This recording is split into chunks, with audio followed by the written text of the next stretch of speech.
All right then. So thank you everyone for being with us today. I'm going to mention the name of a couple of books up front, and I'll try to remember to mention them again towards the end if anyone wants to do further reading on their own of the ideas that are going to express today.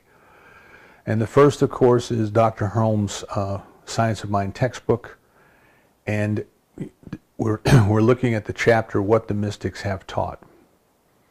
The second book that I recommend, and it's in the public domain, it was written over 100 years ago, it's out on the Internet Archive, I believe. It's called Cosmic Consciousness, and that's by R.M. Buck, Richard Maurice Buck. And then the third one is more contemporary, and it's called Ordinary People as Monks and Mystics, and that was by Marcia Sintar, S-I-N-E-T-A-R. So these three references will kind of help anyone who wants to go a little bit deeper, a little bit further with the ideas that we're going to talk about today, to be exposed to different views and different ways of looking at this, and form your own ideas, your own conclusions. So where we're going this Advent season, remember we said last year we're talking about prepare to meet your authentic self. And in traditional theology, Christendom, this season is Advent. It is preparing for the coming of a very important person. That's what an Advent was. And in Christianity, of course, that person is Jesus Christ. It's the Christ child. And the idea is that we have to be ready. We have to prepare. You know, it's not the kind of thing that you want to just have through your ordinary busy life. You just boom, it's Christmas morning. But a time of prayer, a time of reflection, a time of studying and contemplating. What does this mean to me? What is this holiday called Christmas? What does this really mean to me? And it's not a bad idea that we take time and think about these things, because this holiday season, this time of the year, has been a time of reflection and celebration for people for thousands of years before Christianity even. There's something in the air at this time of year, and of course in our hemisphere it's the solstice. We go into the shortest day of the year, the longest night of the year. But then life comes back. Life is restored. Each day gets a little longer. And it is at that moment where the sun begins again to make the day a little bit longer. It is at that moment that the promise of spring is fulfilled. Easter is bound to come. Planting is bound to come. Harvest is bound to come. Life is returning to the earth. The cycle has begun once again. So it was a very important time for people who made their living in the fields, raising animals, raising crops. But spiritually, there's also a very deep significance.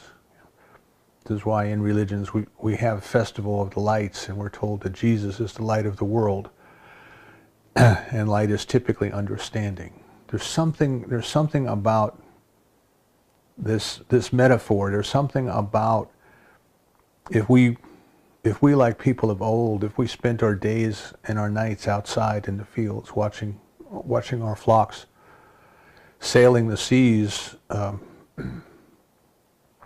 Those things, people were very, very in tune with nature, very in touch with nature.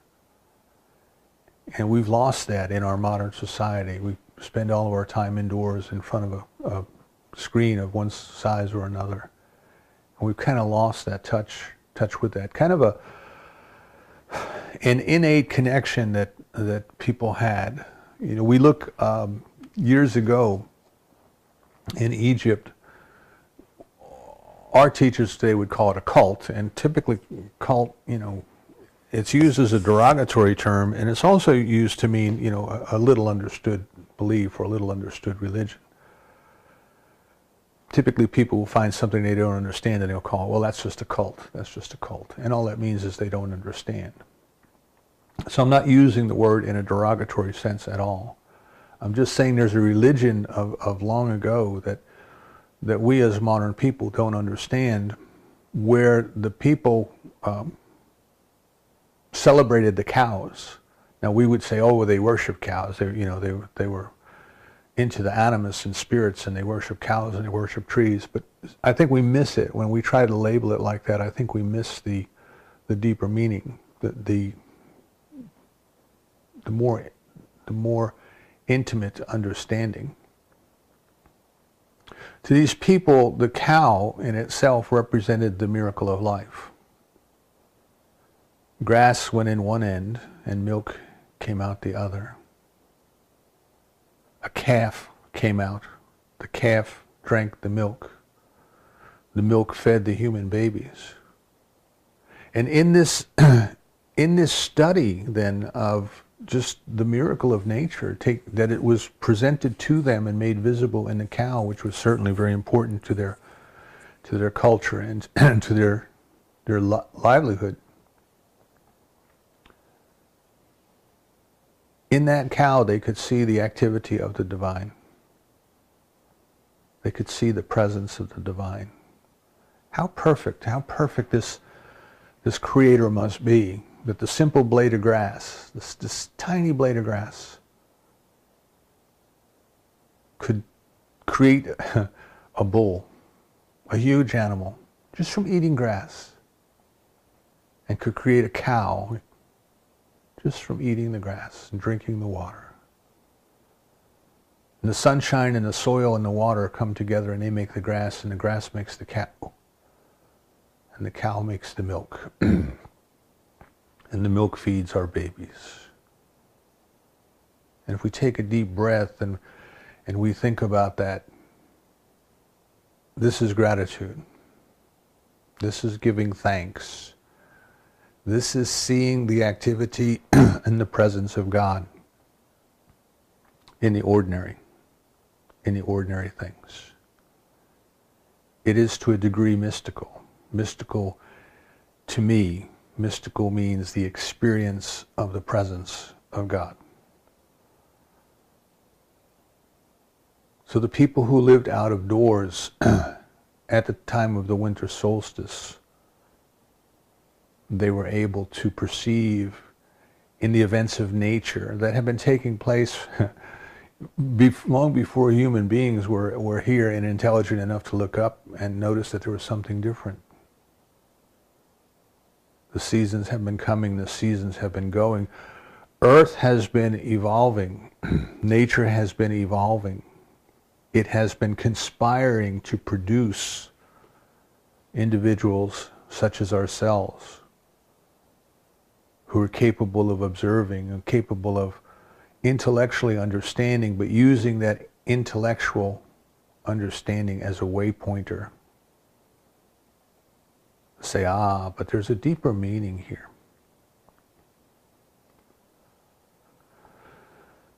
So today what we're talking about is what the mystics have taught, and the importance of this, the reason that it comes into the Advent experience, is that the presence of the divine within humanity, that is the Christ. That is the Christ. The presence of the divine here within humanity. And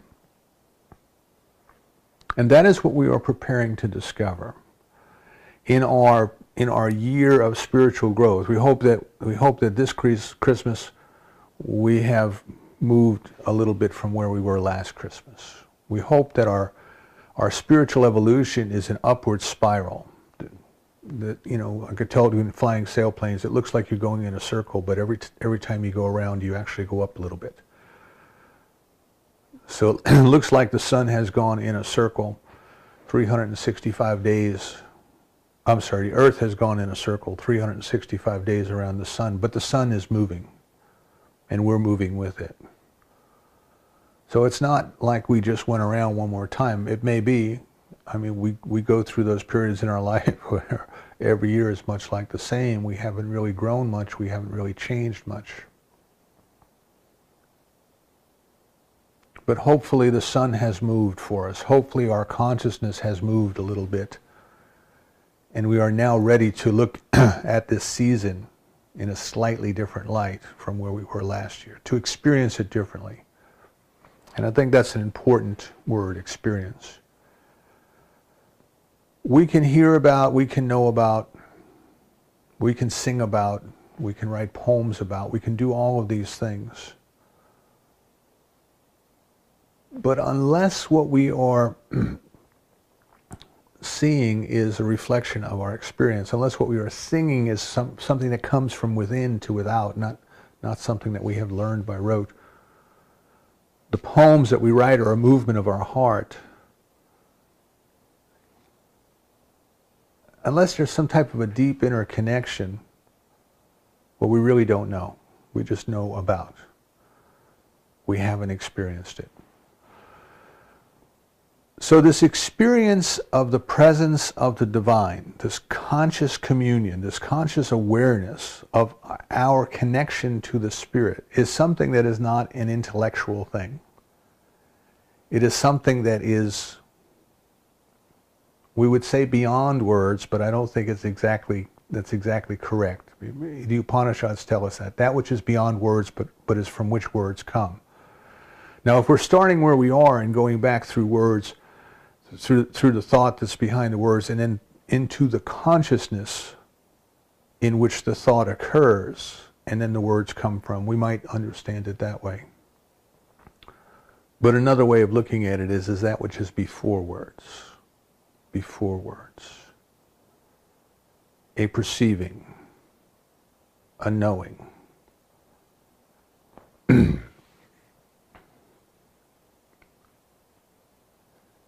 We're told in logic there's kind of two branches. Sherlock Holmes will remember that Watson kept asking him, well, how did you figure that out? And he would say deduction. Deduction. He deduced it.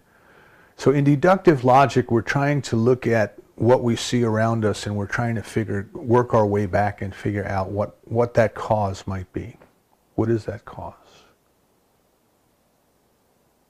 But if we are at the level of cause, we don't have to figure anything out. See, God doesn't have to figure anything out. The divine already knows. So everything then just flows from that center, flows from within, and comes out as an outward expression. The mystical experience that we're talking about is the experience of that unity with that oneness, with that allness. Now we may use our intellect, we may use our studies, we may use our understanding to begin our spiritual awakening. And we have to. Those are the tools that we have, because we're never going to find that which we're looking for out there anywhere, because it's not out there. Ours isn't out there. Somebody else's might be out there within them, but ours is within us. And we have to prepare. We have to get ready. Remember, people get ready, Curtis Mayfield. We have to get ourselves ready. It is there, it is waiting to express itself, but it cannot force itself upon us.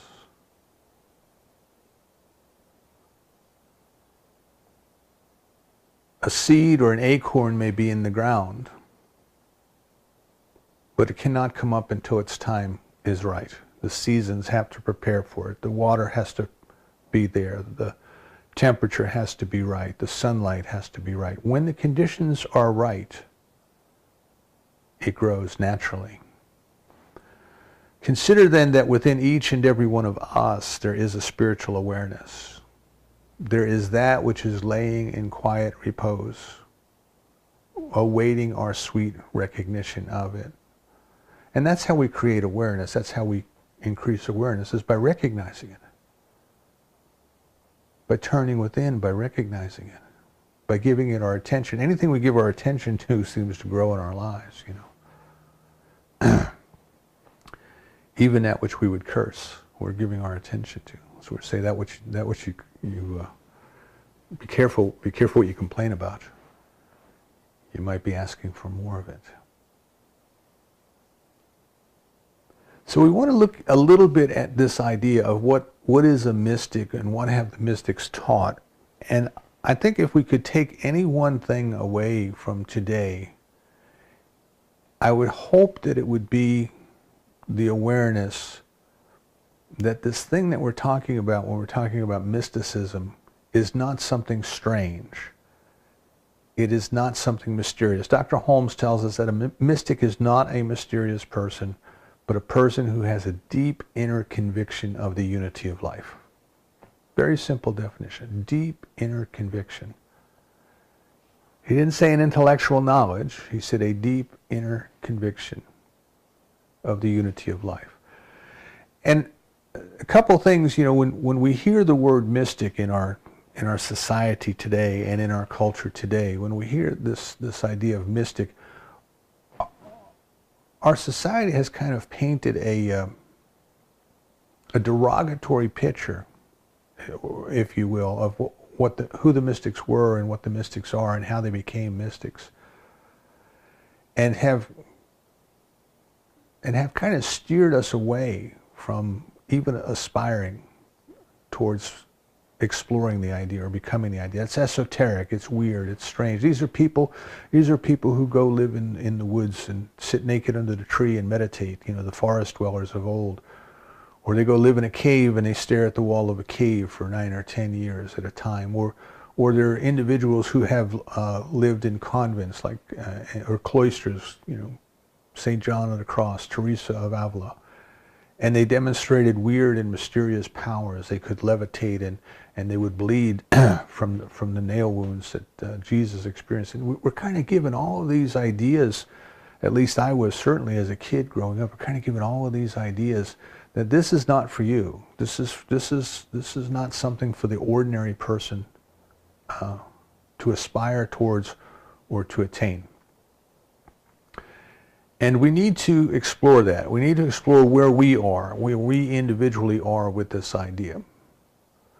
I would offer as a suggestion that we must consider the fact that this thing that we call the mystical experience, this deep inner conviction of our unity with life, this sense of the presence, this conscious awareness of our communion with the presence, that it is not only normal and natural, but it is inevitable. It is inevitable. It is, as far as we know here on this earth, it is kind of the goal. If Covey says, in the 7 Habits, he says, start with the end in mind, then when we're looking at our spiritual nature, the end that we could have in mind would have to be this personal experience, this deep inner awareness of our oneness with the divine, of our oneness with all of life, nearer than our hands and feet, closer than our breath. Even to the point where the sense of I, me, that is separate from and separated from God, that ego sense of personhood dissolves. Now, it's not like we lose consciousness of our individuality, but it is immersed in and surrounded by the cosmic consciousness, the cosmic awareness. So imagine that we are a drop in the ocean, but we still have a sense of identity that we are a drop. But this idea that we are different than the rest of the ocean, separated from the rest of the ocean, is gone. It is completely gone. We are, in fact, one with everything. So if we step back and look at the history of the world, as I started to mention last week, this idea of religion is when we believe in somebody else's experience of the oneness. Think of different religions in the world and look at their origins. And they started with an individual, whoever that person came to be, who was recognized as the founder, or we believe to be the founder of the religion, although in many cases they weren't trying to found anything. People founded the religions after they came and after they left. But someone had a profound experience of the presence of the divine. We can look in Old Testament, in Judaism, and we have Moses is on the mountain experiencing the burning bush, the fire that burns but it does not consume. And he's talking personally to God. And this is symbology. This is a metaphor. He had a deep mystical experience. The fire that burns and does not consume.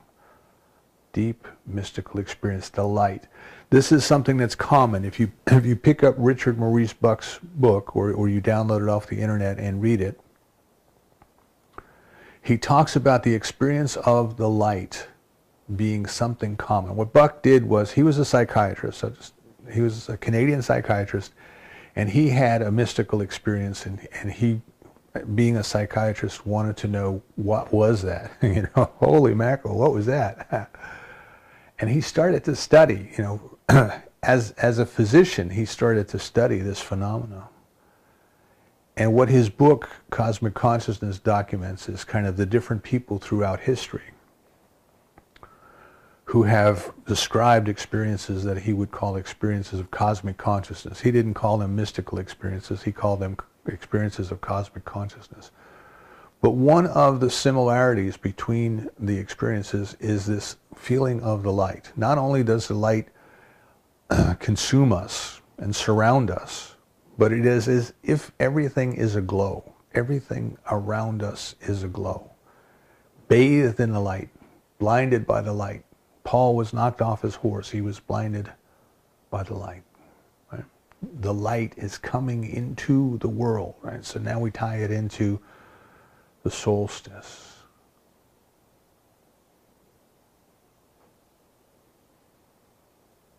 So there's this idea then that this experience is available to all of us because it is part of our nature. We are not talking about Rasputin, the mad monk. We are not talking about living in a cave for 9 years to stare at a wall, although we can understand why people do that. We are not talking about leaving the world and going into a cloister. Right? Dr. Holmes says we are practical mystics. We live in this world and we experience the presence and the power of God right here, right now. But it's not ordinary. We're just in ordinary circumstances. So this is what Marcia Sintar's book, Ordinary People as Monk and Mystics, this is what she talks about. She talks about people doing ordinary things and experiencing the presence of God. Dr. Holmes talks about Jacob Boehme, I think that's how you pronounce it, B-H-O-M-E, who was a cobbler who had a mystical experience. One of the finest books on living in the presence of God was written by a monk around 11 to 1200, Brother Lawrence. They let him into the monastery, and he was not considered well enough educated to be a priest. So they let him work in the kitchen. And he could see God in ordinary things, in the pots and pans, in the food that he was preparing. And he wrote a little booklet called Practicing the Presence. So there's another homework assignment. Practicing the Presence by Brother Lawrence. Surely that one is in the public domain. It was written so long ago. And he just tells people how by going about every day reminding themselves of who and what they are, they can experience the presence. Now, whoever the abbot of that monastery was, whoever all of the other priests were who lived and taught at that monastery, we don't remember their names. We don't know who they were. But we remember Brother Lawrence, because Brother Lawrence told us very directly, very practically, the presence is within. We can experience it. So what we want to consider then is that the end that we are all moving toward, the end of our spiritual evolution, or the goal of our spiritual evolution, is this experience of the presence of the divine, this conscious communion, this conscious awareness, this deep inner conviction that is ineffable. It is before words. It is beyond words. And there's a problem with that, because everyone who has ever had the experience cannot find words to describe it. It is ineffable. But nevertheless, they feel compelled to describe it.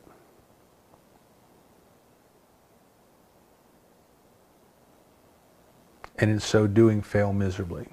They fail miserably because it's something that you can't talk about.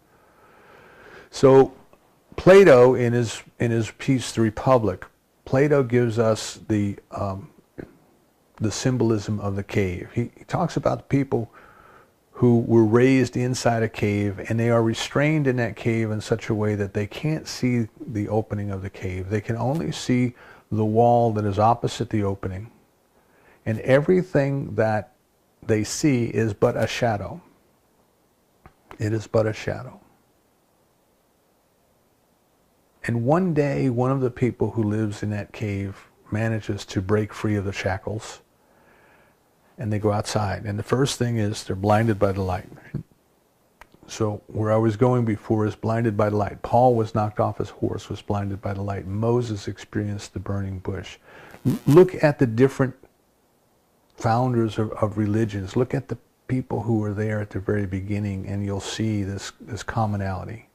They had some sort of an experience of blinded by the light. In the New Testament, of course, we have Jesus who is the light according to the New Testament. He experiences the presence of God so intimately that he can say, I of myself do nothing, but it is the Father within. And then you have the transfiguration on the Mount of Olives before the crucifixion, where he just started to glow, and his disciples experienced it. So we have this experience then, this experience of being kind of blinded by the light, of experiencing the light. And we want to come to the point where we recognize that that includes us. That is us. That is through us. That is why we have been created. So in Plato's Republic, this person goes and steps outside the cave. And for the first time, they can see the daylight. And their eyes just can't handle it. They're blinded by the light. It's too bright, you know. How many times when we're in a deep spiritual experience, when we're meditating, or we're just simply being, you know, be still and know, the tears just start to come down.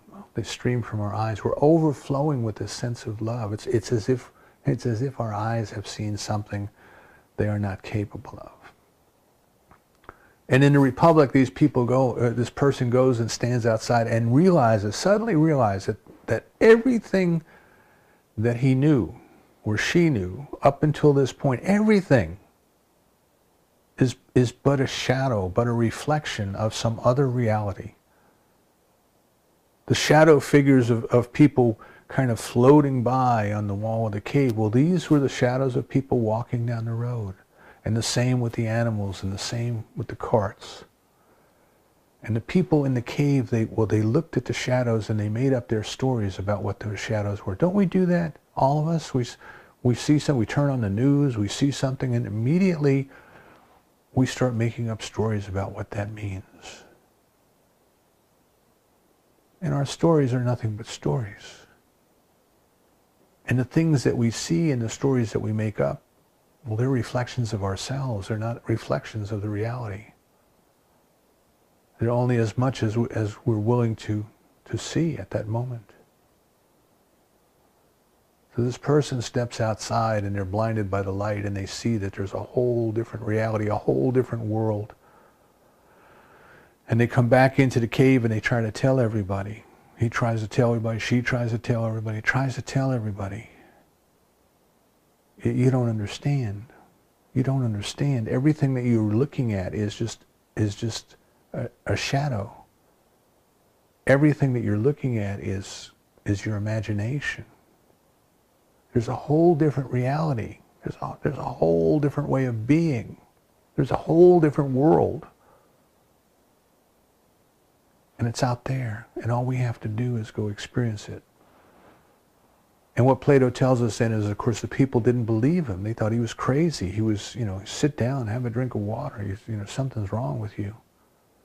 You must have a fever.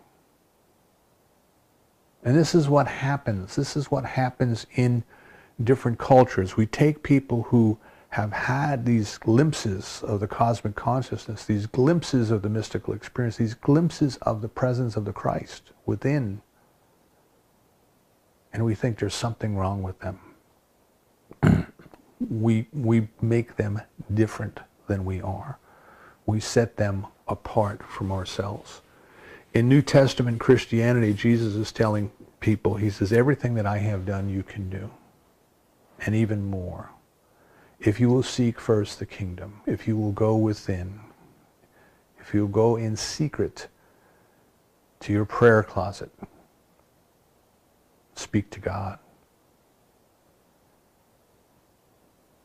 And yet if people today say that they could do that, they would be ostracized. They would say, well, you're putting yourself up there equal with God. So they've made the great example the great exception. So that which has become religion is a dogma and a creed that is kind of built around somebody else's experience.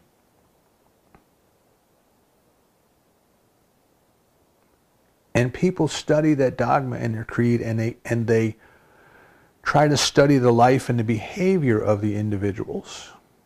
If that person wore sackcloth, then we'll wear sackcloth. If that person only ate vegetables, we'll only eat vegetables. If that person abstained from alcohol and caffeine, we'll abstain from alcohol and caffeine. And in short, what we're trying to do is we are trying to work in the world of effect rather than trying to get back to cause, which is to have that experience ourselves. To go within and to have that experience ourselves. And then Emma Curtis Hopkins tells us this. Then once we have the experience ourselves, we may find that we're not given the intuition, the intuitive guidance to change our clothes or to change our diet or to change anything. It may be totally different from us, but it is what is right for us. So religions then kind of tell us that the end point is this state of oneness with this thing called God, however they define God. But they would tend to put it off to some far, far away place in the future. After you die, then you'll go have that experience. But while you're here on earth, it's a different experience. You hear people say, well, you got to live until you die.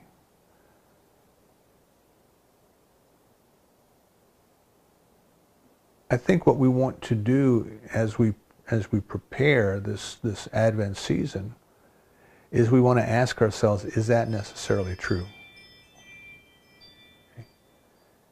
Is it necessarily true that we have to wait? See, the idea then is that somehow when we die, we are going to become spiritual then. And again, that is the belief in separation, in that it says, well, you're not spiritual now.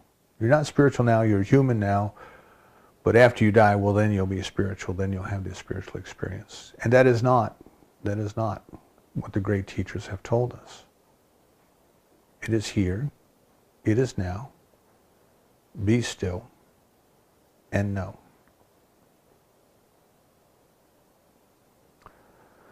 So Dr. Holmes tells us in the chapter, as we go through the chapter, that if you look at what mystics have said, the mystics who have had the spiritual experience, that they're all kind of pointing us in the same direction. They're talking about the unity of life, the oneness of life. There's only one power. There's only God. There's not a separation. There's not a division. There is nothing that can be against God. And that is present within us right now, just waiting for us to discover it. Just waiting for us to discover it. Meister Eckhart would tell us that God is like the child who clears its throat while playing hide and seek, waiting to be discovered. But there's that love within us that is waiting to be discovered. But it requires our cooperation. It requires our preparation. It requires our willingness. You know, sometimes we talk about willingness when we're talking about change in our lives.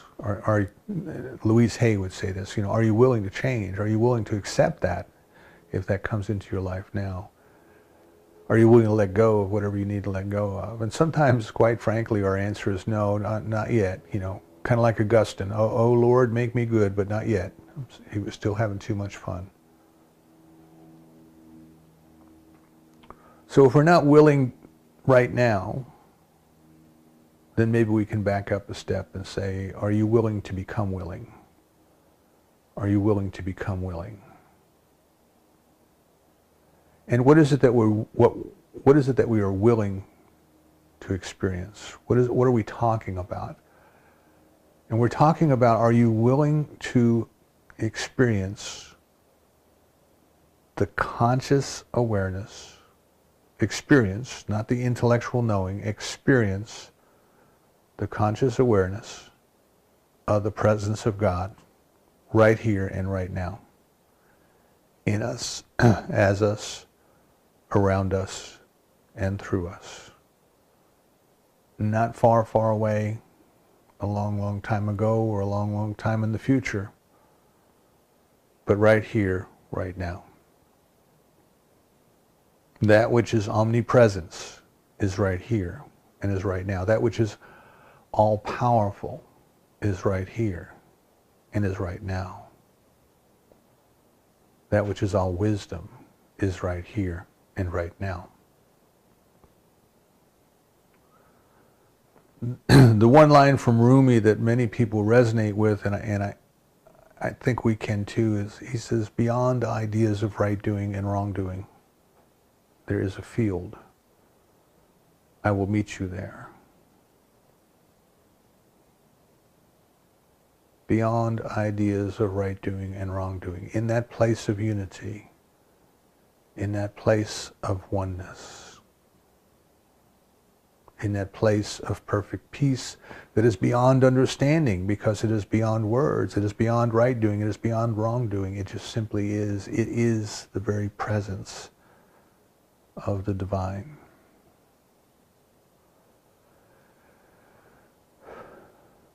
Are we willing, or willing to become willing,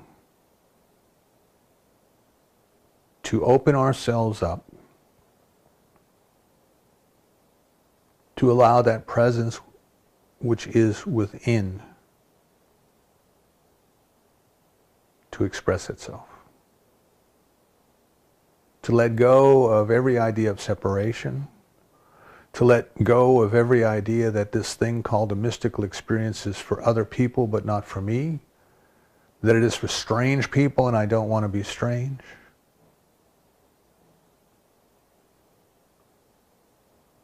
And to recognize that that is the truth of our being.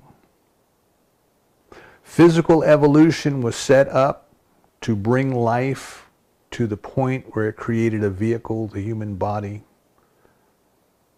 that was capable of housing a consciousness, that was capable of realizing its oneness with all of life, of realizing its unity with that which we call God. But physical evolution has taken us as far as it can. Once we have reached that point of self-awareness, once we discover that we have the willpower to choose and to decide, We must consciously choose and decide.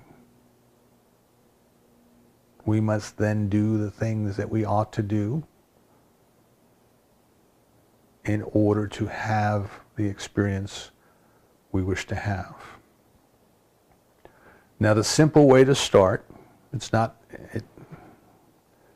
hard. Let me put it that way. It is not like you have to go sit in the cave for 9 years and stare at the wall. You can if you want to, but you don't have to. It's in the daily things we do. It's in the ordinary things we do. It's in the blade of grass. It's in the glass of milk. It's in the cow. It's in the calf. It's in the baby. It's in the air we breathe. It's in the water we drink. It's in the sunshine. It's in the trees. It's in the smile of a baby. It's in the arms of your beloved. We must give our attention to the magnificence of the presence of God acting in us, as us, and through us, and around us. And it always knows what to do, and it always knows how to act properly. When I was a teen growing up, we used to take our boat up the Hudson River. We lived out by Kennedy Airport, and several times my dad would take his boat. We always had, a little inboard boat, about 30 foot of some sort or another. He always had one. And we would take it out. We would go around past Coney Island and go up through New York Harbor, which the waters in New York Harbor were on most days rougher than I'd seen in the Atlantic, with all of the wakes of the ferry boats and everything going back and forth. And we would bob through New York Harbor until we got up under the George Washington Bridge, and then it smoothed out again, and then we would go on up to Poughkeepsie to visit our friends. And at that time, the river was extremely polluted, extremely polluted. There's super fun sites now on the banks of the river. I used to swim in them when I was a kid, but they're there. There was heavy industry, and they're dumping toxic chemicals, and it was going into the mud, and the mud in the bottom of the river was being polluted. And scientists would go out and they would drill down and they would get a core sample every couple of years. They would drill into the mud and they would measure the toxicity of the mud. And they found that the toxicity was diminishing over the years, and they couldn't understand why. And what they found is that there was an anaerobic bacteria and no oxygen, an anaerobic bacteria that was growing deep, deep, deep down in the mud below the river. And somehow that little single-celled organism was taking these toxic chemicals and breaking them down into their non-toxic components. Now, that doesn't give us license to pollute. I mean, we can't just dump what we want in the river and say God will figure it out. But what that tells me is in that ordinary thing, in that ordinary thing of this tiny single-celled bacteria, there's the very intelligence of God that knows how to act appropriately in that situation. That intelligence, that love, that wisdom is with us. It beats our heart. It moves our lungs. It takes oxygen in the air and gives carbon dioxide back to it. And all we have to do to begin our spiritual evolution, or to begin it in a deeper level, perhaps, than it was last year, is we must set our intention. We must turn our attention to it. We must focus on it. We must make ourselves become mentally aware of it. This is what I wish, the experience of the presence of God. Nothing else will do. You see, nothing else will fulfill us. Money, cars, fame, fortune, none of that will fulfill us. It is the experience of the presence of the divine that we have been seeking. Let's set our intention to that. Let's realize that what our intention is this Christmas season, this Advent, our intention is to prepare our soul for the arrival of this very important person, this authentic self, this spiritual being which is our true nature. And let's just take time to be still and let it speak to us. That's it. My intention is simply to experience the presence of the divine. And I be still. Joel Goldsmith says to just sit and say, your servant listens. Your servant listens. Or your servant is listening. Be still and know. Nothing more, nothing less. Be still and know. I am open, receptive, and available to the experience of the presence. It is here within me. It is trying to clear its throat. It is trying to make itself available to me. But it can't while I give my time and my attention to every fleeting thing that appears on the internet, on the TV, in the news, in my life. Sometimes I think we love to be distracted. Give somebody a task they don't want to complete and watch how quickly they get distracted.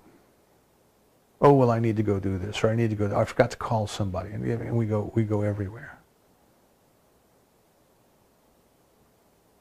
Lose the distraction. Accept the inevitableness of God.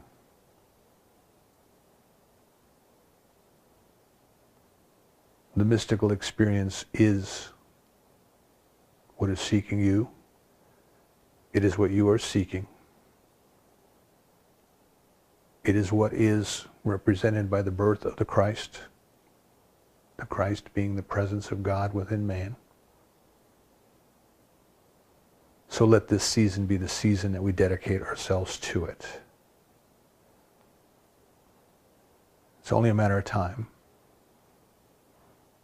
As Hillel said, if not us, who? If not now, when? Now is the time, we are the people. Give yourself the greatest Christmas gift that you have ever received. Your willingness to experience the presence of the divine. All right then, the books that I mentioned, I will try to remember them. We talked about Marcia Sintar, S-I-N-E-T-A-R, Ordinary People as Monks and Mystics. We talked about Richard Maurice Buck, Cosmic Consciousness. We talked about Ernest Holmes in the textbook, the chapter on what the mystics have taught. And there's one more, and I can't remember what that was now. But if you take those three and get started, they'll lead you someplace else. Deeper experience. The indwelling presence. The very love of God. So let's come together then in a closing.